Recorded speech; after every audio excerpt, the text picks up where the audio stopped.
Journeys Ahead, Aurora Legends. Number 13, The Miricale. Written and narrated by T.S. ProArt. Laughter echoed down the desolate street, the moon above casting long skeletal shadows as Voyd and Jaida strolled down the cracked city sidewalk. They had ventured into the southern half, a district noticeably more desolate than the bustling avenues they had left behind.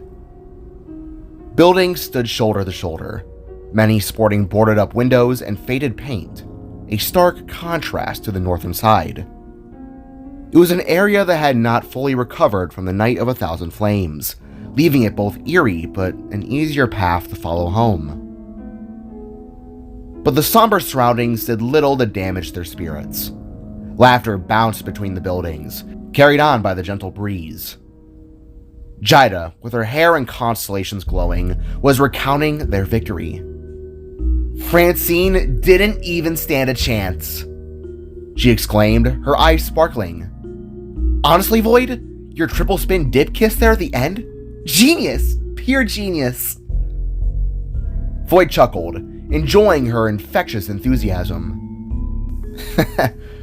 I mean, I just channeled my inner father. You were the real star, though, Jaida. That hip-hop routine was just fire. He playfully bumped her shoulder with his, a warm smile gracing his lips.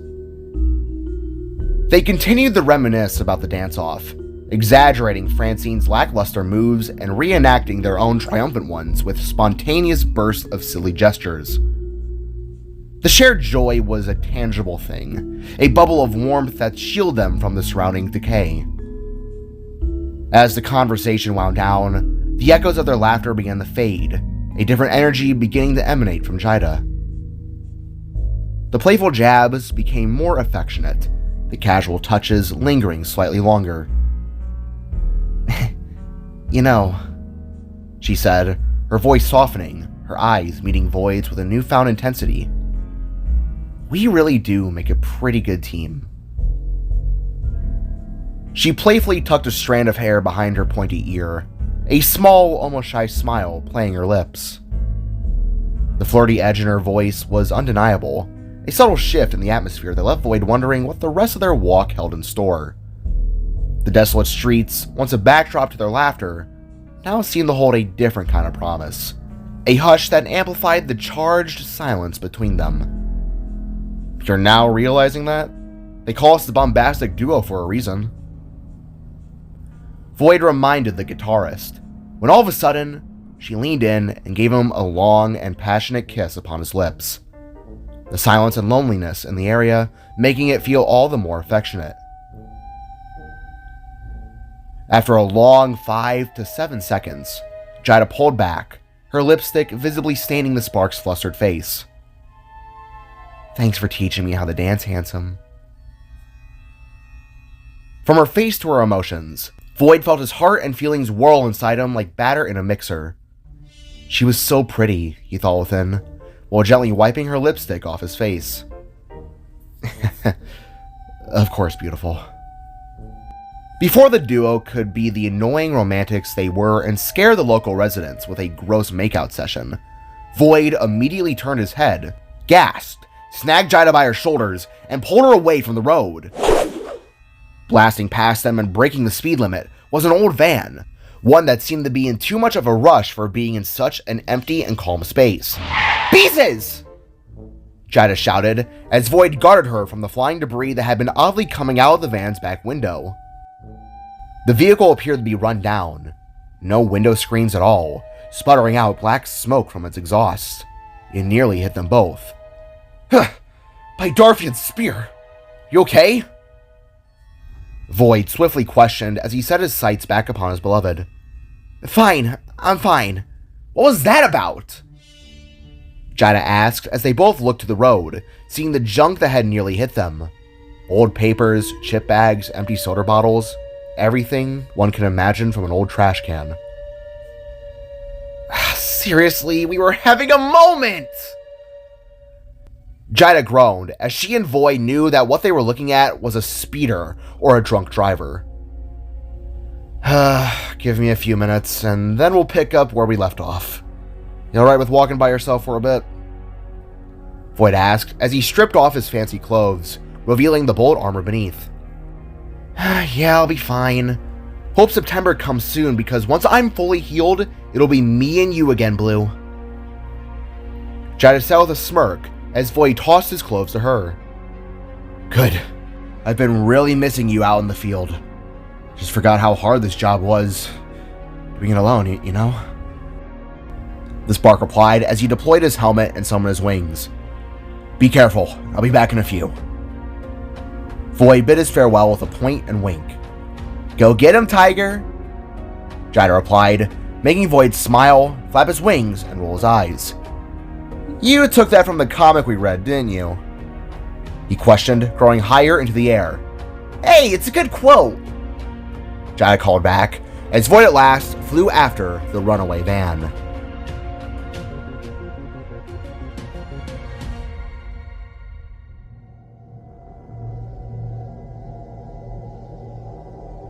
After a few minutes of trailing, Voyd descended from the sky, a silent shadow against the stars. He landed with a soft thud atop the skeletal remains of what was once a building, its charred timbers reaching like skeletal fingers towards the heavens. Below him, the van he had been tracking came to a screeching halt, parking haphazardly outside an abandoned church, one that looked to have been left behind after that terrible night years ago. Its stained glass windows were dark and broken, the stone crumbling with neglect. However, it was massive, a towering wide structure that had to have once been used for the entirety of the southern side. Oh man, Spark muttered. Activating his helmet's visor, Voyd focused his gaze on the van. From it, a bulky figure emerged from the rear doors, their movements deliberate and unsettling. Voyd, to his shock, realized it to be another woodland human snake. Whoa, thought these guys were rare. Lucky me, I guess. Voyd whispered to himself as he examined the figure's details. The snake was big, but not as big as Naja. His skin was a deep faded blue with a tan-brown underbelly. Upon his blue back, arms, and head were tons of mismatched, slim, sharp gray stripe patterns that would make any artist lose their marbles. Round his shoulders, he wore a dark brown coat, concealing a darker buttoned-up undershirt. Atop the snake's head, he wore a rounded gray-brown cap, reminiscent of a gardener's hat, but if it had come from a mafia home.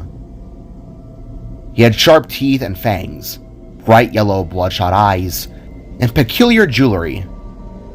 On his neck were two metal plates. Rims? Bangles? Voyd didn't know. Above his elbows, the same thing. The last true thing of note was a glowing green-teal amulet resting around the snake's chest, one contained in a silver rim and a maroon lace.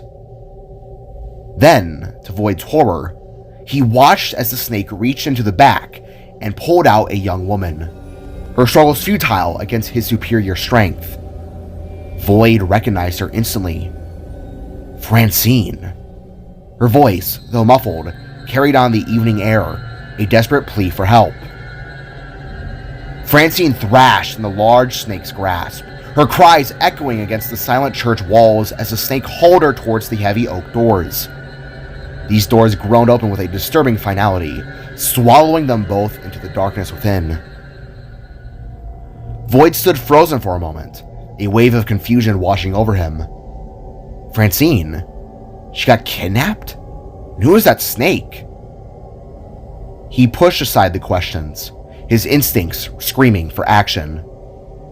Francine may have been a jerk, but she was still a person who needed help. With a powerful beat of his wings, Voyd launched himself into the air, soaring towards the church. He then landed silently atop the roof, his feet finding purchase on the crumbling tiles. The heavy silence of the church hung in the air, a suffocating blanket that only deepened his unease. Swiftly, he found an open crack and snuck his way in, landing upon old support beams that overlooked the building's grand interior. The ancient church, bearing the faint scars of the Grand Fire, stood as a testament to resilience. Despite the slight damage etched upon its walls, it retained a grandeur that hinted at its former glory. The building's most striking feature was undoubtedly its collection of art.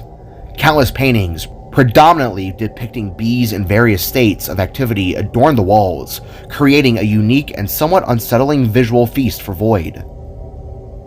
The main hall of the church was a vast and echoing space. Rows upon rows of seats stretched towards the altar, which the large snake was taking Francine. Adding to the ethereal atmosphere were tons of glowing torches. These unusual light sources cast a warm glow that danced across the paintings, giving the bees a lifelike shimmer and bathing the hall in a honeyed glow. However, the beauty was tinged with an air of disgust. Scattered across the floor were piles of odd books and loose sheets of paper filled with poems and ritualistic paint smears. This accumulation of knowledge and artistic expression gave the space a chaotic, almost forgotten feel. The disarray, combined with the unusual lighting, contributed to an eerie, haunted atmosphere, as if the church held secrets whispered only in verse and the buzzing of unseen wings. It was a place of beauty, certainly, but also a place where the veil between the sacred and the unsettling seemed particularly thin. "Let me go! I'm Francine Richtum! Don't you realize that? You are screwed when my family gets word of this!" Francine shouted as she kicked and thrashed herself against the snake, that now began to tie her down to a massive cross that stood defiantly upon the altar's base. "Cease your worthless struggling, child," the snake growled as the flames around them felt to intensify. "Ease your rage and give up your soul to the will of our God." Opening his mouth, the snake bared his sharp fangs, which coincided with his amulet glowing to life. To the sight of both drooling venom and nature's natural knives, Francine's anger grew into a whimpering pout as the snake slowly made his way to clamp down upon her neck. However, before the act could be done, a voice called from the rafters above. "Hey!" With this announcement, a Nova rune slammed into the back of the snake's head, causing him to stumble and snap around, with Francine looking as well. Landing with a thud, the blue bullet stood back up with his fist clenched, his spark essence burning bright. "I object to whatever ritualistic nightmare you're performing on that girl!" Voyd shouted aloud, making the snake fully turn his body around with a hiss. "Whoa, it's you!" Francine gasped with a sense of relief washing over her body, for the blue bullet was here to free her. "Who are you? How dare you disrupt the passing of the holy Miricale?" the snake asked, beginning to rise up and pose himself in a more authoritative manner. "What? Haven't heard of me. Must be new in town," Voyd boasted with a step forwards. "Don't worry, that'll all change when you're behind bars. I got tons of friends of mine you can meet. They'll give you the rundown." The spark now taunted as he looked at Francine's scared posture. "Don't worry, ma'am. I'll get you out of here soon enough," Voyd assured as the snake adjusted his hat and extended his tongue to smell the air. "God, Lord Almighty, grant me your strength, the strength to constrict and devour your enemies," the big snake stated as his amulet flared with its teal glow. "Yeesh, I don't know what God is allowing you to kidnap a girl and start a fight in a church, but I hope you've prayed to them, because now you've got me to deal with." A blur of blue suddenly erupted from the altar. The snake launched himself at Voyd with a speed that defied its size. Its venom-filled jaws snapped shut where Voyd had been a split second before, the force strong enough to shatter bone. Voyd, already in motion, twisted with a mid-air backflip, avoiding the deadly bite. He landed lightly, the impact barely disturbing the fallen ash, and immediately responded. His hand flashed, etching a shimmering blue Nova rune into the air. Power surged through him, illuminating the symbol of his people's ancient past. He then lashed out, his fist connecting with the snake's scaled hide with a resounding thud and magical force of the blow. This attack sent the serpent reeling back, momentarily stunned. Your soul is in need of cleansing, the snake stated as he recovered quickly. The second after, its tail, thick as a man's torso, whipped around in a blinding arc, aimed at Voyd's legs.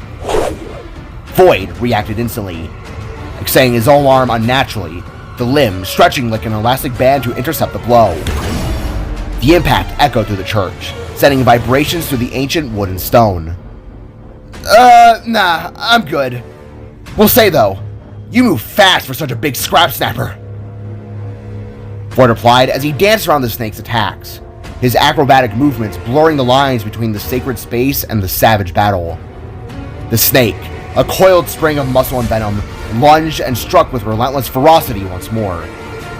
As the battle raged on, Francine, with cold breath, began to struggle against her restraints, wanting nothing more than just to go home. With each near miss, with each earth-shattering blow, the church paid the price. A swipe of the snake's tail clipped one of the candlelit torches, sending it crashing to the floor.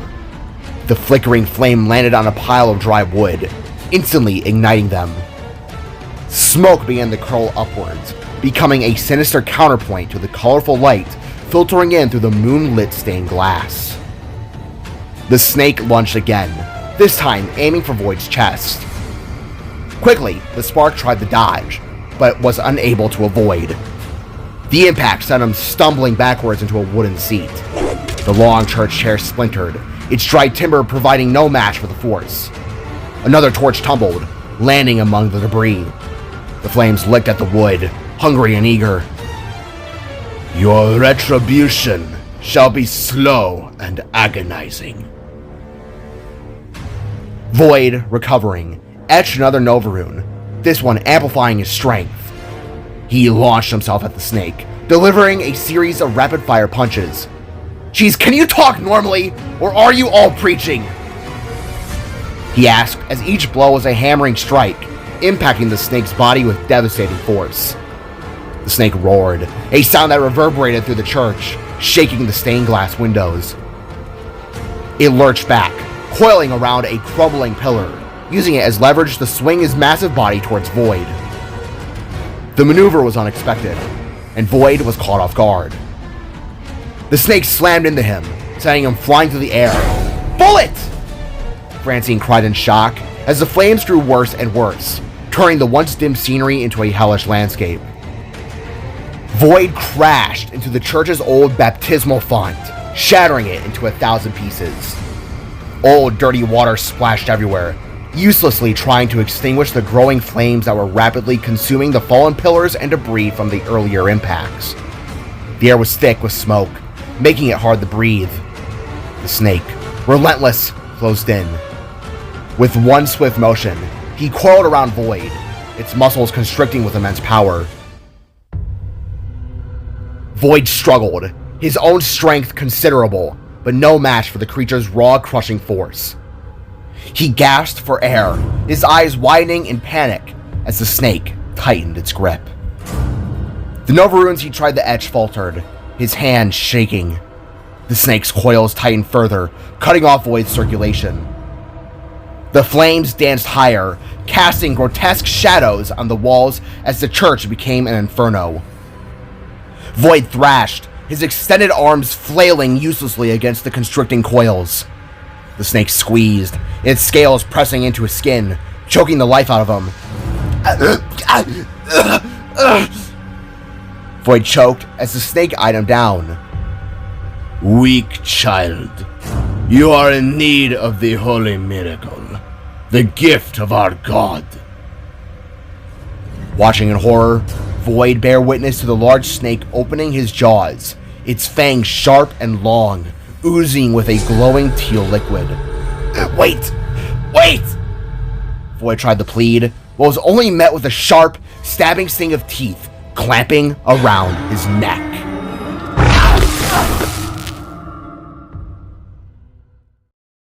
In horror, Francine screamed as Voyd did his best to push the snake off him. As he did as such, the burning sensation of venom, poison, something hot, began to enter his body. It burned badly, feeling like a bottle of alcohol spilling upon a massive gashed open wound. Voyd kicked and thrashed again and again, watching in fear as darkness began to engulf his vision. That's when, from out of nowhere, a blur of glinting steel whooshed down from above and slashed the snake right in the face, causing him to shout and release Voyd. Dropping to the floor in a crumbled heap, Voyd immediately gripped his neck, where the stinging sensation was at its worst. Upon it, he could feel two large bite holes that slowly began to heal and seal shut from his spark essence.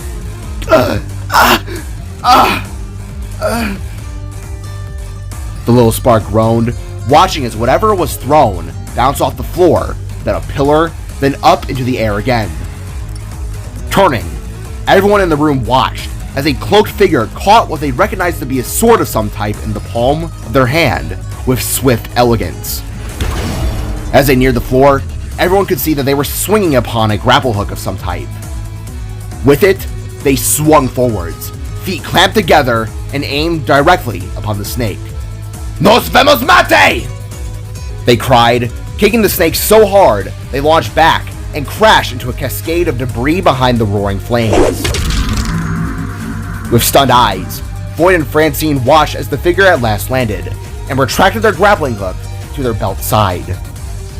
At first, all Voyd could see was an emerald green cape flowing in the burning air, looking sleek and clean. Now at the turn, this mysterious savior showed themselves. They were a figure clad in pure clover-colored greens. Within their cape, they wore a suit that was nearly skin-tight, padded down, sashed up in emerald rope, and locked down with knee pads and arm braces.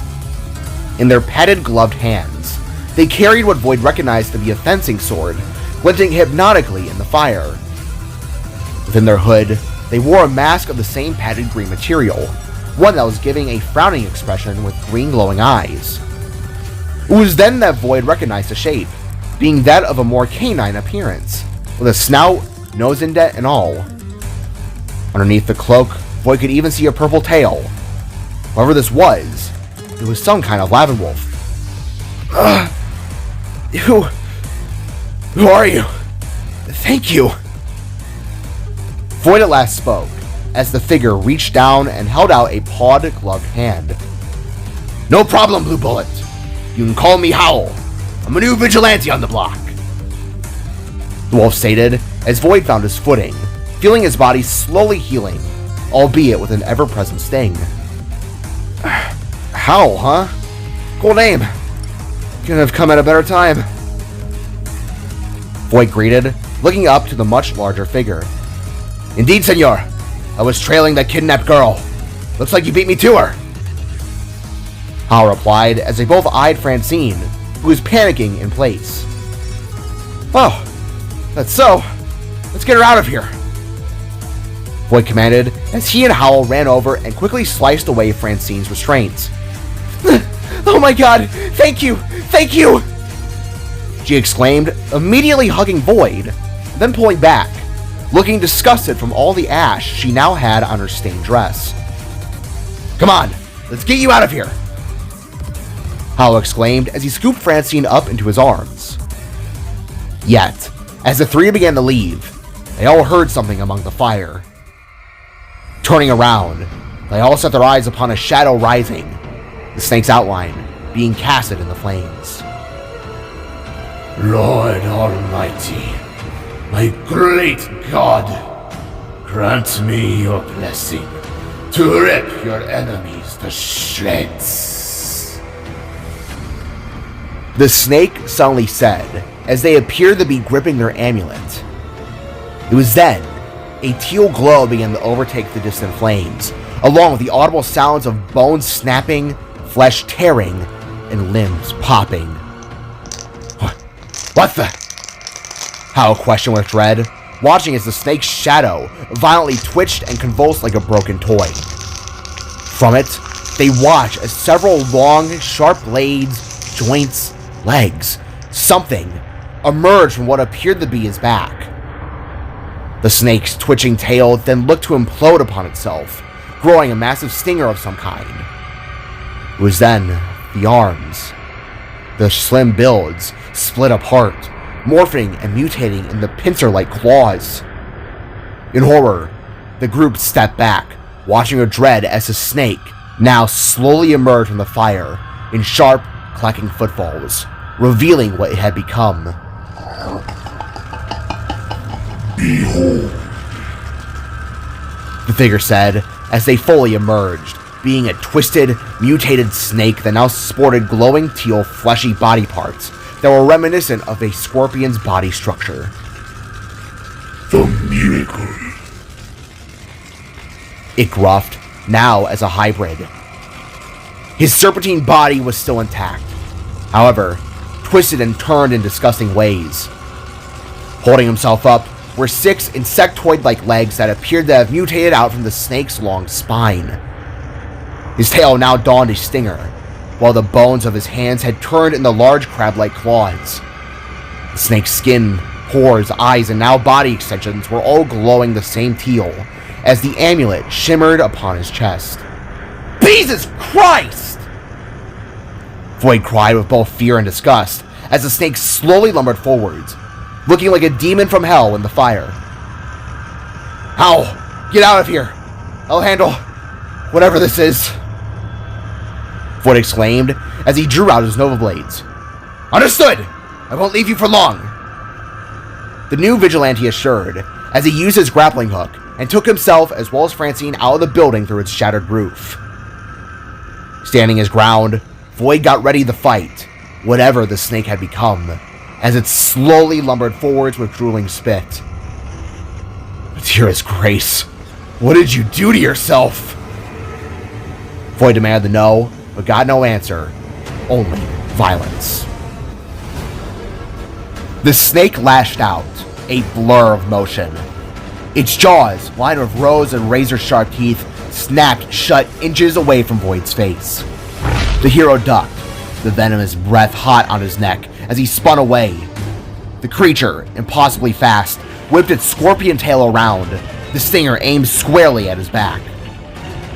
Voyd reacted instinctively, lashing out his arm blades.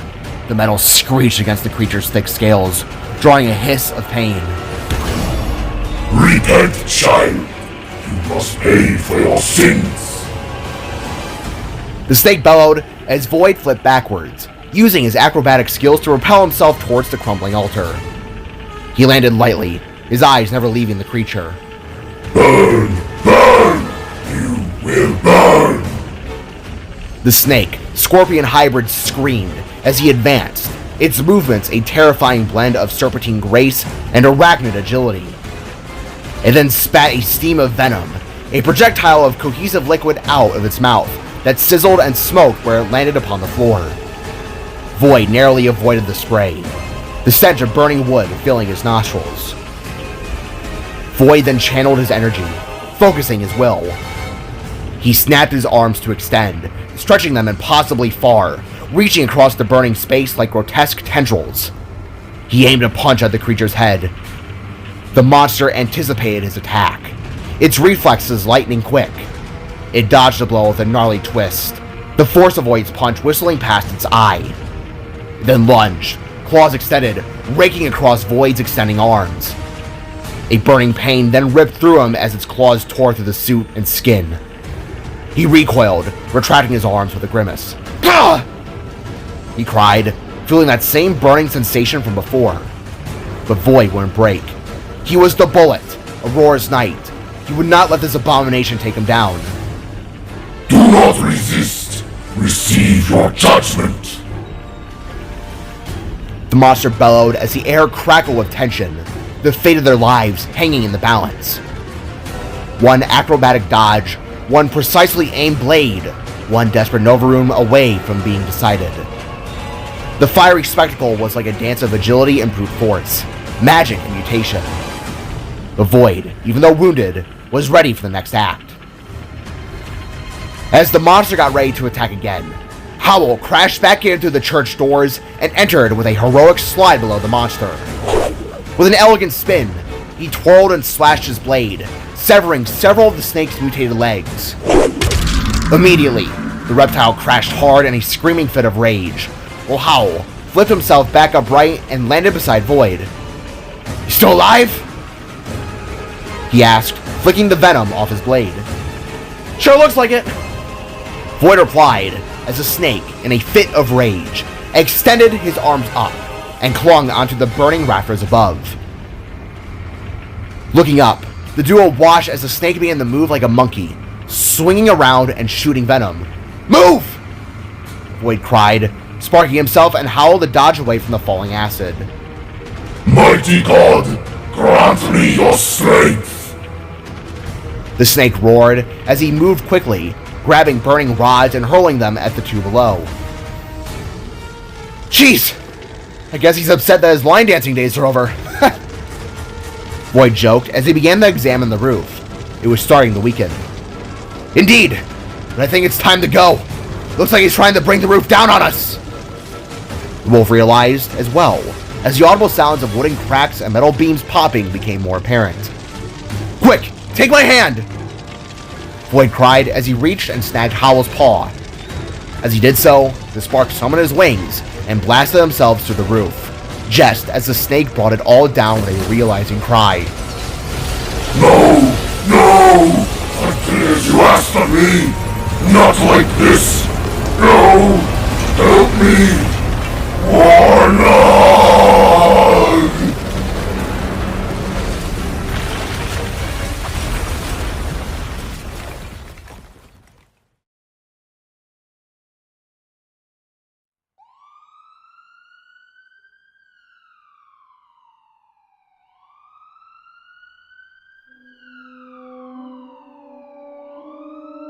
It wasn't long until the law arrived upon the scene.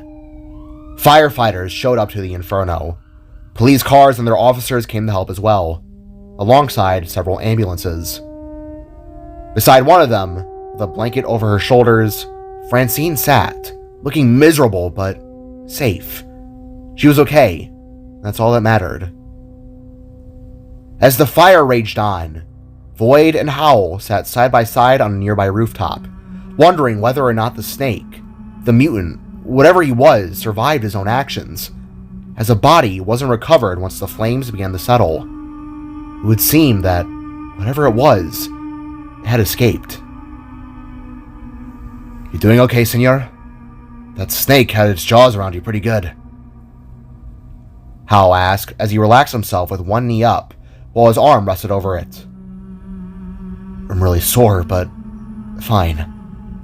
Seriously, I can't thank you enough. I would have been dead meat if you hadn't shown up." Voyd thanked with a great deal of gratitude, watching as a fancy red velvet car pulled onto the scene, to which a figure that looked like an older Francine stormed out of its driver's side and approached the girl, the two uniting into a hug shortly after. "You said you called yourself Howl, right?" Voyd asked with a head tilt. "Yes, that's my name," he sharply replied while cleaning off his sword. "And you're new on the block, huh? What's your story? Got a crazy origin or something like that?" The spark inquired to his apparent new ally, making the masked Lavenwolf look on ahead with thought. Nothing crazy. Really, you're the blame for why I'm wearing this thing." They began, gesturing the Voyd with a concealed smile.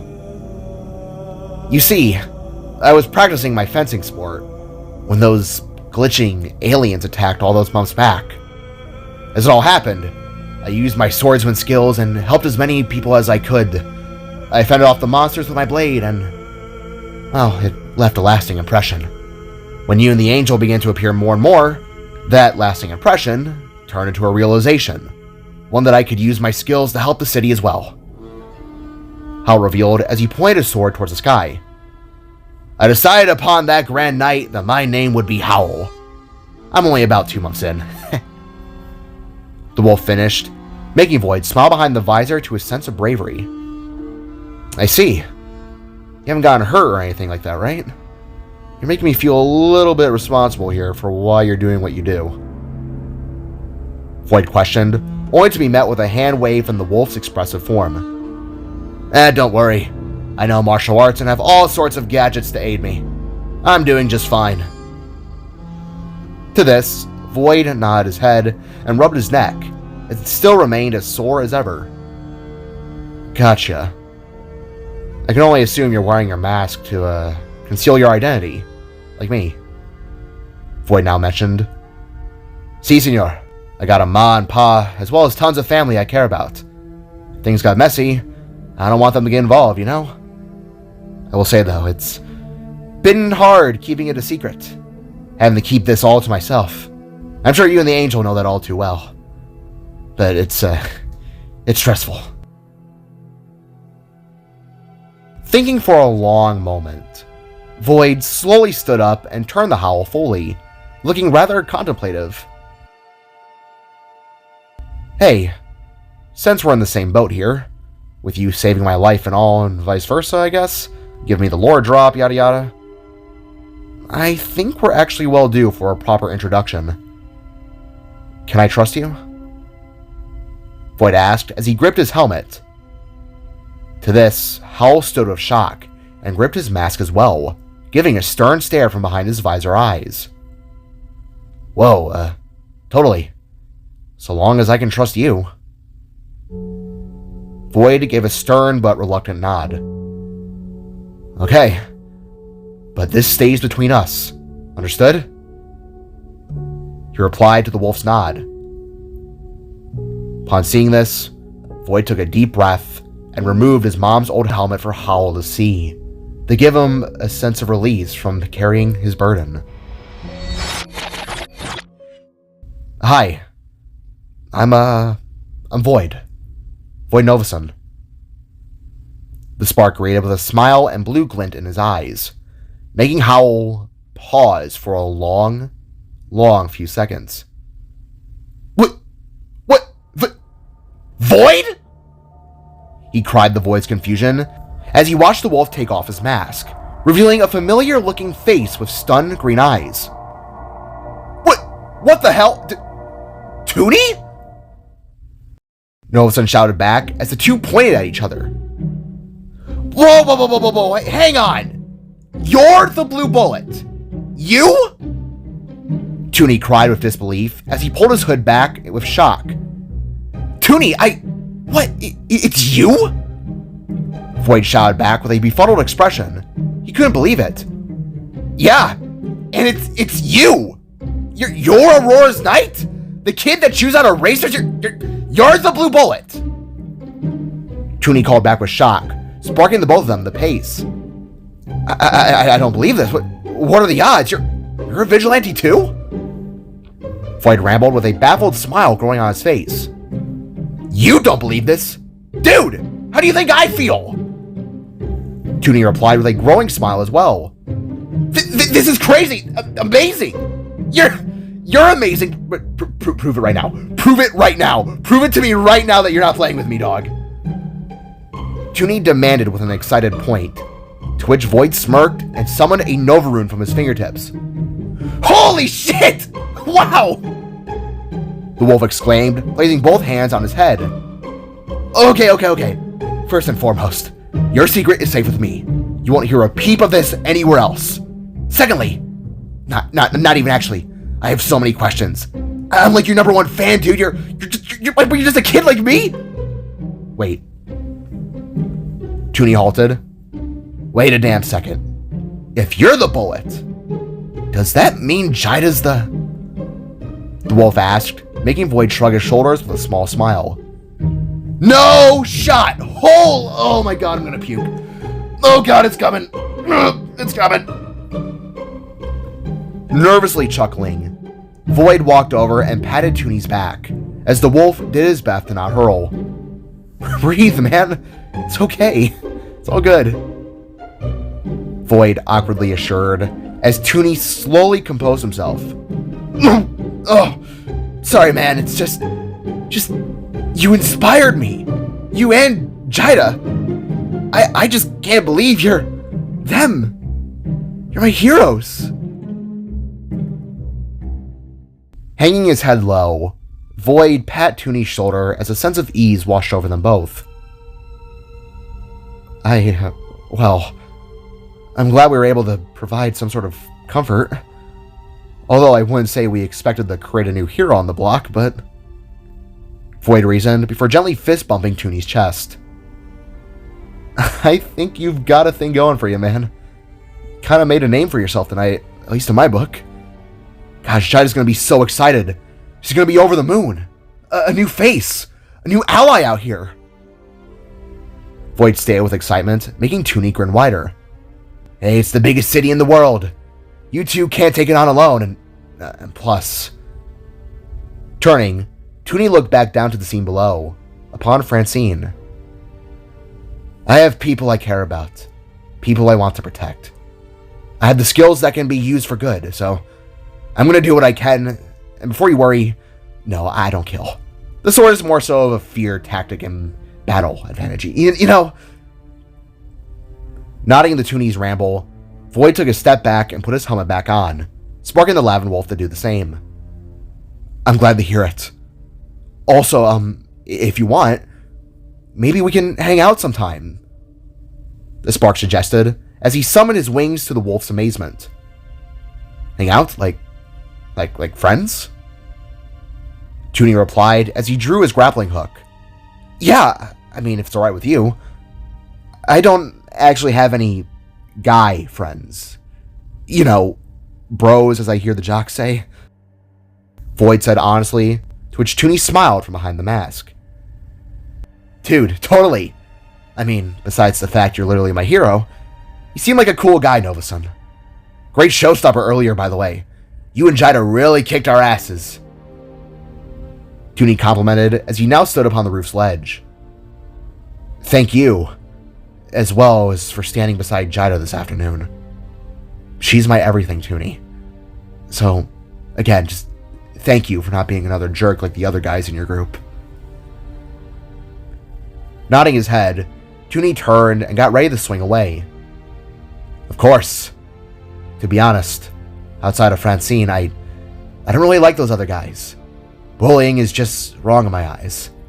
I couldn't just stand by and let her crumble, he said, upon firing the weapon and latching onto a lamppost in the distance. I'll see you Monday, senor. Have a good night. With that, Toonie swung off and into the cold city wind. You as well, Toonie. You as well. Voyd at last replied as he flew off and back to Nox, all the while feeling a persistent pain, a little sting where the snake had bitten him. It's probably nothing. It'll feel better in the morning. Voyd reassured himself, unaware to the fact that his crimson-blue eyes ever so faintly pulsed a teal-green glow. Yeah, probably nothing.